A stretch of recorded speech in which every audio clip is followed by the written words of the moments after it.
इस्लामाबाद टेक्सला के करीब नायाब नस्ल का तेंदुआ मारगला पहाड़ी के करीब गाड़ी से टकरा गया। इस्लामाबाद नायाब नस्ल का ये तेंदुआ टकरा गया है और मौके पर ही हिलाक हो गया है। इसकी फुटेज आप बोल न्यूज़ की स्क्रीन पर भी मुलाहिजा कर सकते हैं। तो आपको बताते चलें कि इस्लामाबाद टेक्सला के करीब नायाब नस्ल का तेंदुआ मारगला पहाड़ी के करीब गाड़ी से टकरा गया और गाड़ी से टकराने के नतीजे में ये मौके पर ही हलाक हो गया है। इसके मनाजिर आप बोल न्यूज़ की स्क्रीन पर भी मुलाहिजा कर सकते हैं।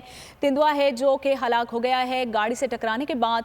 तो आपको बताते चलें कि इस्लामाबाद टेक्सला के करीब नायाब नस्ल का तेंदुआ है जो मारगला पहाड़ी के करीब गाड़ी से टकराया है और गाड़ी से टकराने के बाद मौके पर ही ये तेंदुआ हलाक हो गया है। इस वक्त आप ये मनाजिर बोल न्यूज़ की स्क्रीन पर भी मुलाहिजा कर सकते हैं। मैं इमरान खान हूँ, आप बोल न्यूज़ देख रहे हैं।